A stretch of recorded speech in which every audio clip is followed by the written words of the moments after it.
শান্তিপূর্ণ মিছিল চলেছিল শিয়ালদহ থেকে ধর্মতলা পর্যন্ত, কিন্তু তারপরেই যে সেই শান্তিপূর্ণ মিছিলে বেগ পেতে হবে তা ভাবতে পারেনি কেউই।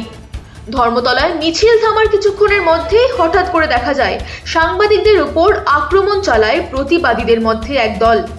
হঠাৎ করেই হামলা চলে সাংবাদিকদের এবং পুলিশের উপর। জুতো লাঠি ভর্তি জলের বোতল ছোড়া হয় রীতিমতো। সাংবাদিকদের ঘিরে কিছু স্টুডেন্ট গদি মিডিয়া বলেও ধেয়ে আসে। এমনকি বহু মহিলা সাংবাদিককেও হতে হয় হেনস্থার শিকার। এসএফআই ও ককরোচ জনতা পার্টির এই শান্তিপূর্ণ মিছিলকে পণ্ড করলো যারা, তাদের শাস্তি কি? তারাও কি স্টুডেন্ট, নাকি এই গোলযোগের নেপথ্যে ছিল অন্য কোনো মাথা? এই বিষয়ে ট্রু নিউজ বাংলা কথা বলে নিল এমন একজনের সঙ্গে, যিনি নিজেও সামিল হয়েছিলেন গতকালের জনসমাবেশে। তিনি প্রত্যক্ষদর্শী ছিলেন শান্তিপূর্ণ থেকে বিক্ষোভে পরিণত হওয়া গোটা মিছিলে। সিদ্ধব্রত দাসের সঙ্গে কথা বলে নিল ট্রু নিউজ বাংলা। নমস্কার, আমি ট্রু নিউজ বাংলা থেকে স্বস্তিকা বলছি। নমস্কার। আপনাকে কিছু প্রশ্ন করার আছে, যেটা কালকের এই যে এসএফআই এর নেতৃত্বে এবং যেখানে বাংলা ককরোচ জনতা পার্টি দুজনের সম্মেলনে একটা বিরাট মিছিল আমরা কাল দেখলাম। তাদের প্রত্যেকের দাবি ছিল এডুকেশন সিস্টেমটাকে পুনর্গঠন করা এবং শিক্ষামন্ত্রী ধর্মেন্দ্র প্রধানের ইস্তফা। আমার প্রথম প্রশ্ন আপনাকে, এই যে কাল এত বড় একটা মিছিলের পর, শান্তিপূর্ণ মিছিলের পর আমরা একটা ঝামেলা দেখতে পেলাম, যেখানে জলের বোতল থেকে শুরু করে জুতো লাঠি পর্যন্ত পুলিশ এবং মিডিয়ার দিকে ছোড়া হয়েছে। কালকে মিছিলে তো ছাত্রদের তুলনায় আমরা বামপন্থী কর্মী এবং বেশিরভাগ মুসলিমদেরই উপস্থিতি আমরা দেখতে পেলাম। তাহলে এটাকে কি সত্যি ছাত্রদের মিছিল, শুধুমাত্র ছাত্রদের মিছিলই বলা যায়, নাকি এটা এসএফআই এর মিছিল শুধুমাত্র? প্রথম কথা হচ্ছে, কালকে শুধু এসএফআই ছিল না, প্রচুর বাম সংগঠন ছিল। যত বাম সংগঠন ছাত্র যুব আছে, অনেক বাম সংগঠন ছিল, এবং তার সঙ্গে বাম সংগঠনের মোট লোকের থেকেও সাধারণ মানুষ অনেক বেশি ছিল। দ্বিতীয়ত হচ্ছে, আপনারা যে বিভাজনটা করছেন যে ছাত্রর থেকে বেশি মুসলমান ছিল, আমি বুঝতে পারছি না। মানে মুসলমানরা কি ছাত্র হয় না? মানে মায়ের পেট থেকে জন্মেই তারা বড় হয়ে যায়, মানে বড় বাচ্চা জন্মায়, 30 বছর 35 বছরের বাচ্চা জন্মায়। মুসলমানরাও তো ছাত্র হয়। তো এই বিভাজনটার আমি বুঝতে পারলাম না, যুক্তিটা কি? মুসলমান ছিল বেশি ছাত্রর থেকে, মানে ছাত্র আর মুসলমান না, দুটো তাদের ভিন্ন প্রাণী। তারা নিজেরাই কিন্তু বলেছিলেন যে তারা ছাত্র নয়। না না না, ছাত্র ছাত্র নয়, এটা নয় হতেই এমন পারে। মানুষও ছিল। না, ছাত্র নয় এটা হতেই পারে। আমি নিজে কালকে মিছিলে হেঁটেছি, ছাত্রর সঙ্গে ছাত্র হতে হবে, তাহলেই ছাত্রর কথা বলতে হবে এরকম তো নয়। আমার বাড়িতেও তো আমার বোন, আমার ভাই ছাত্র হতে পারে, আমি তাদের জন্য কনসার্ন থাকতেই পারি। আমার বাড়ির ছেলেটাও তো হতে পারে। আরজি কর আন্দোলনের সময় কি শুধু মহিলারাই নেমেছিল? তা তো নয়। কোনো আন্দোলনেই কেউ না, কৃষক আন্দোলনে শুধু কৃষকরাই নেমেছিল তা না। কোনোদিনও কোনো আন্দোলনে শুধু যারা এফেক্টেড তারাই নামে না। হকার আন্দোলন করি, হকার আন্দোলনে শুধু হকাররাই আন্দোলন করে, এমনটা নয়। কোনোদিনও এটা হয় না। যাই হোক, সাধারণ মানুষ, তারা সমাজে যেগুলো চলছে এই মুহূর্তে, কারণ আপনাদের বুঝতে হবে যে পেপার লিকটা হয়েছে কোন পরীক্ষা? NEET paper. নিট পরীক্ষাটা কিসের পরীক্ষা? এটা হচ্ছে ডাক্তারি প্রবেশিকা পরীক্ষা। তো একটা ডাক্তার যদি ভেজাল ডাক্তার তৈরি হয়, যে প্রশ্নপত্র চুরি করে পাশ করে ডাক্তার হয়েছে, তার কাছে কি আমি বা আপনি কি চিকিৎসা করতে কি স্বাচ্ছন্দ্য বোধ করবো? তো এটা তো আমার ভবিষ্যতের স্বাস্থ্যের প্রশ্ন। তো সেখানে প্রচুর মানুষ ছিল, সাধারণ মানুষ প্রচুর ছিল। আমি নিজে মিছিলে হেঁটেছি, আমি দেখেছি বেশিরভাগই ছাত্র ছিল। এবং হ্যাঁ, অবশ্যই ছাত্রর সঙ্গে কনসার্ন বহু লোক ছিল, বহু যারা পরিবারের লোক, আত্মীয় স্বজন, সাধারণ মানুষ, যে কোনো ব্যক্তি থাকতে পারে। এরকম কোনো ব্যাপার নেই যে ছাত্রর উপর আন্দোলন মারলে শুধুমাত্র ছাত্রই বেরোবে, কোনোদিনও হয়নি। কোনো দল আজ অব্দি কোনোদিনও হয়নি। কেন হবে? এটা তো হওয়া উচিতও নয়। এটাই তো সমাজ বলে, যে একজনের উপর আজকে আপনাদের কিছু সাংবাদিকের উপর আক্রমণ হয়েছে, শুধু কি সাংবাদিকরাই প্রতিবাদ করবে? আপনাদের ভালো লাগবে যে সাংবাদিক ছাড়া কেউ এটা নিয়ে কোনো কথা বলবে না? অনেকেই তো কথা বলছে যারা সাংবাদিক নয়। তো আপনাদের কি ভালো লাগবে যে সাংবাদিকদের উপর আক্রমণ হলে শুধু সাংবাদিকরাই প্রতিবাদ করবে? এটা কোনো হয় না। কোনো রাজনীতিতে, কোনো আন্দোলনেই এটা হয় না। তো সেটাই কালকে হয়েছে। কালকে মিছিল অভূতপূর্ব মিছিল হয়েছে। বামপন্থী, অবামপন্থী বহু লোক ছিল। আমি নিজে শুনেছি বন্দে মাতরম স্লোগান উঠেছে ওখানে। তো বন্দে মাতরম স্লোগান তো আর বামপন্থীরা দেয়নি। তো অবশ্যই তার মানে বামপন্থী বাদ দিয়ে অনেকে ছিল। জয় হিন্দ স্লোগান দিয়েছে লোকেরা, ঠিক আছে? তো সেখানে প্রচুর লোক ছিল, সংখ্যা গরিষ্ঠ অবামপন্থী লোকজন ছিল, সংখ্যা গরিষ্ঠ। আমি বহু লোককে দেখেছি যাদেরকে আমি জানি, তারা ঘোষিতভাবে অবামপন্থী। তারা কালকে হেঁটেছে শুধুমাত্র এই পার্টিকুলার ইস্যুটাকে সমর্থনে। দিল্লির এই যে মুভমেন্ট, এটার সাথে আপনাদের কোঅর্ডিনেশনটা কিভাবে চলছে এখন? কোঅর্ডিনেশনের ব্যাপার নেই এখানে। এখানে একটা অন্যায় হয়েছে, একটা শান্তিপূর্ণ আন্দোলন হচ্ছিল নিট পরীক্ষার্থীদের এবং ছাত্রদের। তারা যন্তর মন্তরে অবস্থান বিক্ষোভ করছিলেন। কোনো রকমের কোনো হিংসাত্মক ঘটনা গত শনিবারের আগে কোনো হিংসাত্মক ঘটনা আপনি দেখাতে পারবেন না। তারপরে গত শনিবার দিন বলপূর্বক ওখান থেকে মূল আন্দোলনকারীর একজন অন্যতম সোনাম ওয়াংচুককে তুলে নিয়ে যাওয়া হয়। তারপরে প্রতিবাদ জানানো হয়। তার প্রতিবাদে সোমবার দিন 20 তারিখ মিছিল বেরোয় সংসদ ভবনে। সেই মিছিলে ভয়ঙ্করভাবে লাঠি মারা হয়। লোকেরা একজনের চোখ চলে যায়। এক অনেকে গুরুতর আহত হয়েছেন। শতাধিক মানুষ তাদের হাত ভেঙে গেছে, পা ভেঙে গেছে, মাথা ফেটে গেছে। তার প্রতিবাদে তারপরে বৃহত্তর আন্দোলন শুরু হয়েছে এবং সেটা শুধু দিল্লিতে না, সারা ভারতবর্ষ জুড়ে। সেই বৃহত্তর আন্দোলনের একজন সৈনিক হিসেবে আমরাও সেই আন্দোলনে পা মিলিয়েছি অসংখ্য মানুষের সঙ্গে। প্রায় সমাজের সব শ্রেণীর মানুষই এই মিছিলে পা মিলিয়েছে। আমি চিনি বহু বিজেপি সমর্থক বা বিজেপিকে ভোট দেওয়া মানুষও মিছিলে পা মিলিয়েছে। এমনকি বিজেপি নেতা কর্মী, নেতা মন্ত্রীদের বাড়ির ছেলেমেয়েরাও মিছিলে পা মিলিয়েছে। যে কোনো শুভবুদ্ধি সম্পন্ন মানুষ যার ন্যূনতম মানবিকতা আছে, সে এটার প্রতিবাদ জানাবে। আমরাও সেরকম ভাবেই জানিয়েছি। এখানে কোনো কোঅর্ডিনেশনের ব্যাপার নেই। একটা কল দেওয়া হয়েছে, সবাই নেমেছে। কিন্তু কালকে কোথাও গিয়ে, যেহেতু আপনিও কালকের র্যালিটাতে প্রেজেন্ট ছিলেন, আপনার কি কোথাও গিয়ে মনে হয়নি সেখানে ছাত্র এবং যারা বললেন যে শুভবুদ্ধি সম্পন্ন মানুষ, যারা এই প্রোটেস্টটাকে সমর্থন করছে, তারা ছিলেন যেমন, কিছু মানুষ এরকমও ছিল যারা এই যে বিক্ষোভ করারই একটা তালিকা ছিল, এবং অর্গানাইজার যারা, তারা সেটা জেনেও ভিড় বাড়ানোর অছিলায় কিচ্ছু করতে চাননি? না, এখানে দেখুন, একটা বড় যখন মুভমেন্ট তৈরি হয়, যখন জিনিসটা মাস মুভমেন্টে একটা পরিণত হয়ে যায়, সেখানে কোনো অর্গানাইজারের সম্ভব না এটাকে কন্ট্রোল করা। তার মধ্যে আপনি যখন হাজারে হাজারে মানুষ যখন কাতারে কাতারে নামে, তার মধ্যে এক আধটা মানুষ এমন হতেই পারে যারা ভুলভাল কাজ করে। এটা যে কোনো মুভমেন্টে হয়, এমনকি স্বাধীনতা সংগ্রামের সময়ও হয়েছে। নেতাজি সুভাষচন্দ্র বসু ডাক দিয়েছে, সেই মিছিলের মধ্যে থেকেও লোক, আইএনএ বাহিনীর লোকেদের নামে অভিযোগ আছে তারা কোহিমাতে লোকেদের উপর অত্যাচার করেছে। তাই সুভাষচন্দ্র বসু কি সেটা বলেছে করতে, নাকি সুভাষচন্দ্র বসু এগুলোকে প্রশ্রয় দিয়েছে? প্রত্যেক জায়গাতে হয়েছে এবং সেটা দিনে দিন 100 বছরের ইতিহাস দেখে নিন, যে কোনো আন্দোলনে এই ধরনের কিছু এলিমেন্ট থাকে, নুইসেন্স ক্রিয়েট করে। কিন্তু এই এলিমেন্টের নুইসেন্স ক্রিয়েশনের জন্য আন্দোলন বা তার এই যে স্বতঃস্ফূর্তভাবে সাধারণ মানুষের যে পার্টিসিপেশন, সেটা কোনোভাবে ক্ষুণ্ণ হয় না।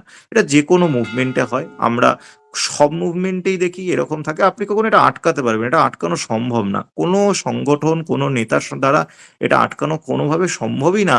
যে আমি একটাও এলিমেন্ট, আর কিছু এলিমেন্টকে তো ঢোকানোই হয় এসব করানোর জন্য ইচ্ছাকৃতভাবে। কিছু এলিমেন্টকে শাসক পক্ষই ঢোকায় মিছিলের মধ্যে, যারা তারা নিউইসেন্সটা করে এবং সেটা বদনাম করার জন্য।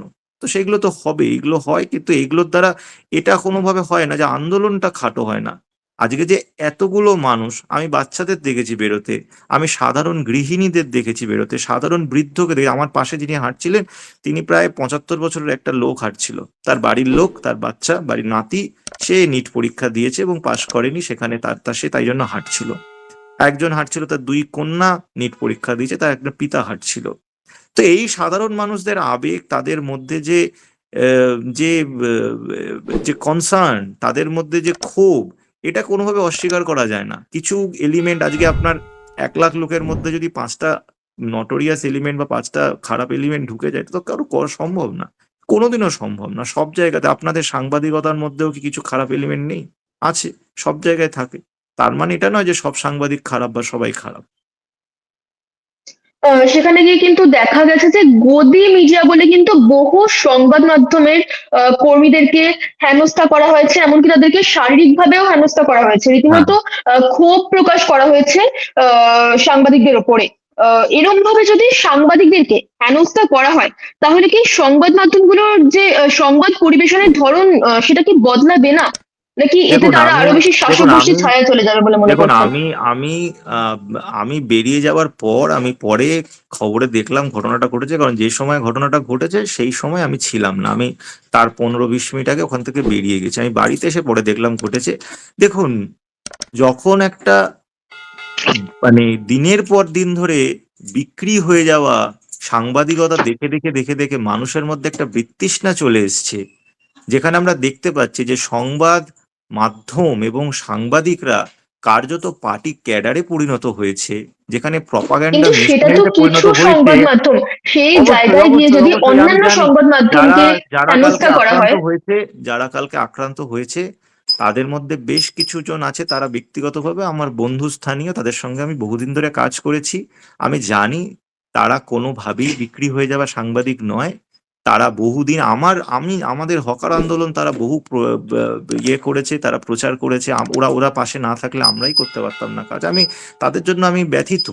কিন্তু বিষয়টা হয়েছে কি, যখন এই এই এলিমেন্ট গুলো, মানে ওই যে বললাম সবাই ভালো হয় না, তো এখানে এই এলিমেন্ট গুলো যখন এই বৈধতাটা দিয়ে দেয় যে একটা খারাপ জিনিস, একটা গদি, দেখুন গদি মিডিয়াটা কিন্তু মিথ না, ওটা কিন্তু ফ্যাক্ট। কিন্তু গদি মিডিয়া কারা আর কারা নয়, এই জায়গাটা আমাদের বুঝতে হবে। গদি মিডিয়া সবাই নয়। এবং আমি বিশ্বাস করি আমাদের এই বাংলার মাটিতে, আমি দিল্লির কথা বলবো না, সারা ভারতের কথা বলবো না, আমার বাংলার মাটিতে সংখ্যাগরিষ্ঠ সাংবাদিক কিন্তু গদি মিডিয়া নয়। আমার আমি যেহেতু নিজে আন্দোলন করছি 21 সাল থেকে, আমার হকার আন্দোলনটা, তার আগে আমি অন্য রাজনীতিও করেছি বহুদিন, বহু সাংবাদিক বহুভাবে আমাকে সাহায্য করেছে। সাংবাদিকদের সহযোগিতা না পেলে আমি আমার আন্দোলন করতে পারতাম না। কিন্তু এটাও ফ্যাক্ট যে একটা এমন বাতাবরণ কিছু নটোরিয়াস নিউজ এজেন্সি তৈরি করেছে, যে মানুষের মধ্যে একটা বৈধতা দিয়ে দিয়েছে যে সবাইকে গদি মিডিয়া বলে আক্রমণ করো, এবং খারাপ এলিমেন্টরা সবসময় এমন সুযোগের জন্য বসে থাকে।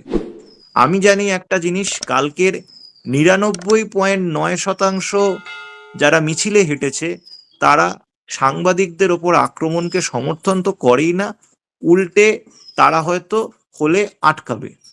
কিন্তু ওই যে একটা খারাপের মধ্যে হয়ে গেল, ঘটনা ঘটে গেল। এবার আমি এটা পরে এসে দেখলাম, আমার তো খারাপ লেগেছে, কিন্তু বিষয়টা হচ্ছে এই যে একটা পরিস্থিতি তৈরি হয়েছে, এটা একটা বৈধতা দিয়ে দিয়েছে। এবার এই জিনিসটা তো খারাপ জিনিস না, কোনোদিনও কোনো কিছু জেনারেলাইজ করা উচিত না। সাংবাদিক মানেই সে খারাপ তা নয়, কিন্তু হ্যাঁ, গদি মিডিয়া অবশ্যই খারাপ। সেখানে গিয়ে কিন্তু আমরা দেখেছি যে পুলিশ পুলিশ পুরো মিছিলটা খুব সুষ্ঠুভাবে হতে দিয়েছে, শান্তিপূর্ণ প্রোটেস্ট সেটাই কিন্তু চলেছে পুরো মিছিলটা জুড়ে, তারা সহায়তা করেছে। আহ, সেখানে গিয়ে কিছু এরকম ছাত্র বলুন বা প্রোটেস্টার, তারা পুলিশকে গিয়ে ধরুন অনেক ধরনের প্রশ্ন করেছে, তারা উত্তর দেয়নি স্বাভাবিকভাবেই, কিন্তু তারা কিন্তু কোনো ধরনের অ্যাকশনও নেয়নি তার বিরুদ্ধে। সেখানে গিয়ে প্রোটেস্টাররা বলছে যে না, পুলিশ আগে গিয়ে অ্যাকশন নিয়েছে, তার জন্য কালকের এই ঝামেলাটা। সেই ব্যাপারে কি বলবেন?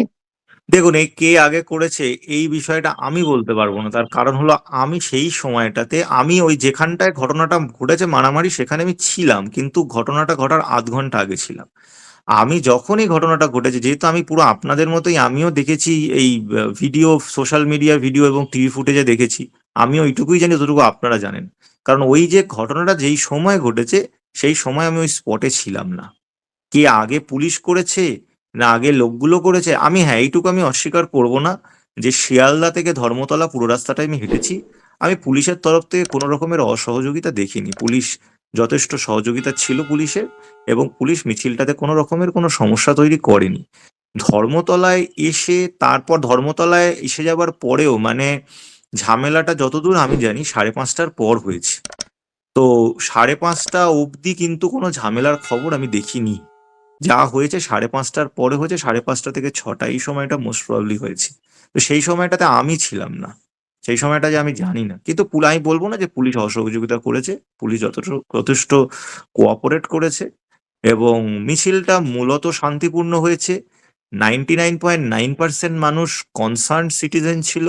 0.01% কিছু নিউইসেন্স এলিমেন্ট ছিল, যারা খারাপ কাজ করেছে, যেগুলো না করলেই পারতো। কারণ একটা সিরিয়াস পলিটিক্যাল বিষয়, সেই সিরিয়াস পলিটিক্যাল বিষয়টাকে এই ধরনের কাজ করে ডাইলিউট করে দেওয়াটা ঠিক নয়। যাই হোক, এই নুইসেন্স ভ্যালুরা কি শাসক পক্ষর দ্বারাই পেনিট্রেট করে করানো হয়েছে নাকি অন্যভাবে এসছে, সেটা আমি জানি না, সেটা আমি বলতে পারবো না। সেটা সবই সম্ভব। তো যাই হোক, আমি শেষে একটাই কথা বলবো যে ওই 0.01%-এর জন্য 99.9%-এর আন্দোলন কোনোভাবেই মিথ্যা হয়ে যায় না। একটা ঐতিহাসিক মিছিল ছিল কালকে। আমি নিজে একজন আন্দোলনকারী হিসেবে এত মিছিল আমি নিজে হাজার হাজার লোকের মিছিল করি আমার নিজের সংগঠনের সদস্যদের নিয়ে। কিন্তু কালকের এই মিছিলটা অভূতপূর্ব মিছিল। আমি আমার হুম। আমি মানে জীবনকালে ছাত্রদের মিছিল, আমি 60-এর দশকে কি হয়েছে আমি সেটা বলতে পারবো না, কিন্তু আমি আমার জীবনকালে ছাত্রদের এত বড় মিছিল আমি আগে কখনো দেখিনি। কলকাতায় তো দেখিনি আমি। সাধারণ মিছিল হয়তো হতে পারে। আমার মনে পড়ছে ডিসেম্বরের 2019-এর ডিসেম্বরের 19শে ডিসেম্বর একটা এনআরসি বিরোধী মিছিল হয়েছিল, সেটাও এরকম হয়েছিল। তো আমাকে কেউ কেউ বললো যে এই মিছিলটা ওটার থেকে বড়। তো যাই হোক, কালকে একটা ঐতিহাসিক মিছিল ছিল এবং আমি আপনাদের মিডিয়ার মাধ্যম দিয়ে সরকার পক্ষকে একটাই কথা বলতে চাই, এই মিছিলটাকে অগ্রাহ্য করবেন না, অস্বীকার করবেন না। এটা সাধারণ যুব সমাজ, ছাত্র সমাজ এবং সাধারণ সমাজের মানুষের এটা একটা আকুতি, এটা তাদের উৎকণ্ঠা, ভবিষ্যৎ নিয়ে চিন্তা। কারণ আমাদের স্বাস্থ্য ব্যবস্থা জড়িত, আমাদের ছাত্রদের ভবিষ্যৎ জড়িত, যুবদের ভবিষ্যৎ জড়িত। আপনারা ঠিকঠাক পদক্ষেপ নিন। আপনারা ঠিকঠাক পদক্ষেপ নিলে এইসব যে নুইসেন্স আছে, এই নুইসেন্সটা স্কোপ পাবে না তাদের খারাপ কাজ করার, কারণ মানুষ তাদের পাশে দাঁড়াবে না। এই যে ককরোচ জনতা পার্টি, এটা তো দিল্লিতে এই যে পার্টি সেটার সূচনা অভিজিৎ দীপকে এই পার্টিটা হুম। ফর্ম করেছেন। কিন্তু বাংলায় বাংলায় তো বিশেষ করে এই পার্টিটার কোনো লিডার নেই। সুতরাং মানে এই যে পার্টিটা অর্গানাইজ করলো কে, মানে এই র্যালিটা অর্গানাইজ করলো কে তাহলে? দেখুন, এটা মূলত স্বতঃস্ফূর্তভাবে হয়েছে, কারণ আমি নিজে 2024-এর 14ই আগস্ট রাত্রিরে রাত দখলের সময় আমি নিজে গড়িয়াহাটের জমায়েতটা আমি নিজে অর্গানাইজ করেছিলাম। আমি সেদিনকে রাত্রির বেলা 50-60টা লোককে নিয়ে অর্গানাইজ করেছিলাম গড়িয়াহাটে রাত্রির বেলা। সেদিনকে রাত্রির যখন শেষ হয় তখন ওখানে প্রায় 2500-3000 লোক ছিল। এই যে 50-60-এর পরে যে 2500-3000 লোক, এটা তো আমি নিয়ে আসিনি। পরিস্থিতি যখন কোনো ক্রিটিক্যাল জাংচারে চলে আসে তখন মানুষ নিজেই কাজ করে, তখন আর কাউকে অর্গানাইজ করতে হয় না, কাউকে লোক আনতে হয় না। কালকে আমি আপনাকে হলফ করে বলতে পারি উদ্যোক্তাদের কেউ তাদের ঘুণাক্ষরেও এটা বিশ্বাস করেনি বা এটা ভাবতে পারিনি যে এত লোক আসবে। সাধারণত ছাত্র সংগঠনের মিটিং এ যে ধরনের লোক আসা কথা সেই ধরনের লোকই সবাই এক্সপেক্ট করেছিল। কিন্তু এটা হচ্ছে পরিস্থিতি এমন দেশের মধ্যে যেখানে মানুষ স্বতঃস্ফূর্তভাবে, কেউ কাউকে বলেনি, কেউ কোনো ডাক দেয়নি, কেউ কাউকে ফোন করে, আমাকে তো ফোন করে উদ্যোক্তারা বলেনি আপনি আসুন, কিন্তু আমি যে নিজে কোনো পেয়ে গেছি। মিছিলের আপনাকে একটু ইন্টারাপ্ট করলাম, যে অবশ্যই। কোনো মিছিলের তো একজন রিপ্রেজেন্টেটিভ থাকবে। সেটা না, কালকে যে জেনারেলি এই ধরনের মিছিলগুলো একটু এক্সেপশনাল মিছিল, এগুলো হয়তো 10 বছরে একবারই ঘটে। আমি কারণ এটা জানি, কারণ আমি এই মিছিলের উদ্যোক্তা ছিলাম না, কিন্তু 2024-এর যে আরজিকর আন্দোলনের সময় রাত দখল হয়েছিল তার গড়িয়াহাট পয়েন্টটা আমরা করেছিলাম। এই ধরনের মিছিলগুলোতে উদ্যোক্তা যেই থাকুক তাদের হাতে থাকে না ব্যাপারটা। মানুষ এমন ভাবে নামে, 20টা 25টা 30টা হয়তো উদ্যোক্তা হবে, তারা কি 1 লাখ লোককে কন্ট্রোল করতে পারবে? কোনোদিনও সম্ভব? কেউ চেনেই না। এই মিছিল কালকে যে হয়েছে, মিছিলের ক্যারেক্টার কি? এটা কি বাম বাম মিছিল ছিল? একদমই বাম মিছিল ছিল না। শুরুর দিকে কিছু লোক বাম ছিল, বাদ বাকি সব রকমের সব রাজনৈতিক মতাদর্শের মানুষ ছিল। কেউ কাউকে চেনে না, যে যেখানে পেরেছে চলে এসেছে। Cockroach Janata party is a phenomena, it is not an organisation. এটা বুঝতে হবে আপনাকে, এটা কোনো সংগঠন নয়। এখানে কোনো ককরোচ জনতা পার্টির কেউ নেতা নয়, অভিজিৎ দীপকে নিজেও নেতা নয়। অভিজিৎ দীপকে 6 মাস পরে যদি একটা প্রোগ্রামটাকে 5টা লোকও আসবে না। এইটা হচ্ছে একটা ফেনোমেনা। এই সময়ে মানুষ ক্ষিপ্ত হয়ে তার দেওয়ালে পিঠ থেকে গেছে, সে একটা ভেন্ট আউট করার একটা জায়গা খুঁজছে, সে জায়গাটা পেয়েছে, রাইট টাইমে রাইট জিনিস সে ভেন্ট আউট করেছে। আজকে যে যারা রাত দখলের ডাক দিয়েছিল, আজকে যদি তারা ডাক দেয় কটা লোক জোগাড় হবে? 50টা লোকও জোগাড় হবে না। সেদিন তো 1 লাখ লোক বেরিয়েছিল। সেটা কি তারা কি নেতা নাকি? তারা নেতা নয়। এখানে যে ডাকছে তার সেই রিলেভেন্ট। আজকে যদি অভিজিৎ দীপকে বলে যে আমি আন্দোলনটা তুলে নিচ্ছি, তাহলে ওই আন্দোলন দাঁড়াবে না বা তাহলে ওই আন্দোলন থামবে না, কারণ সে তো নেতা ছিলই না কোনোদিন এই আন্দোলনের। এটা সাধারণ মানুষের বিভিন্ন জায়গায় বিভিন্ন মানুষের যে জমে থাকা ক্ষোভ, যেটা বহিঃপ্রকাশ করতে পারেনি 10-15 বছরে, সেই ক্ষোভটার বহিঃপ্রকাশ হচ্ছে। এটা হচ্ছে ইয়াং ছেলে মেয়েদের ফ্রাস্ট্রেশন। আপনি বলুন, একটা ছেলে যখন 3 বছর 4 বছর, আমিও ছাত্র ছিলাম কিছুদিন আগে অবধি, যখন সে বহু দিন পড়াশোনা করার পরে দেখে যে তার ভবিষ্যৎটা পুরো শেষ হয়ে গেছে, সে আর করতে পারবে না কিছু, তার ফিউচার নষ্ট হয়ে গেছে, তার যে স্বপ্নভঙ্গ হয়েছে, সেই স্বপ্নভঙ্গের ফ্রাস্ট্রেশন নাম হচ্ছে ককরোচ জনতা পার্টি। এই ককরোচ জনতা পার্টির কোনো ভবিষ্যৎ নেই, সবাই জানে। ককরোচ জনতা পার্টি কালকে ভোটে লড়বেও না, কেউ জিতবেও না, সরকারও গঠন করবে না। কিন্তু এটা হচ্ছে ফ্রাস্ট্রেশন, যে তুমি আমাদের স্বপ্ন শেষ করেছো, আমরা তোমাদের সরকার শেষ করব। এই ফ্রাস্ট্রেশনটা, এটা এরা এরা এরা নেমেছে হচ্ছে মরতেই নেমেছে, মার খেতে জেল খাটতেই নেমেছে এরা। আপনি যে যে ডিসাইডেড যে আমি জেলই খাটবো, আমি মারবো মরবো, তা আপনি তাকে কি মারবেন আগে থেকে? এখানে প্রতিটা মানুষ মেন্টালি প্রিপেয়ার্ড যে সে এটা করবে। এটা আপনাকে বুঝতে হবে। এটা সাধারণ রাজনৈতিক দলের মিছিল না, ক্যাডার নয়, এখানে কেউ নেতা নয়। এখানে আপনি টপ 500 লোককে সরিয়ে দিন, যারা প্রথম 500 তাদেরকে সরিয়ে দিন, তাতেও কিচ্ছু যায় আসে না এখানে। এটা মানুষের ফ্রাস্ট্রেশন। ট্রু নিউজ বাংলার সঙ্গে কথা বলার জন্য অসংখ্য ধন্যবাদ। আপনাদেরকে আহ অসংখ্য ধন্যবাদ।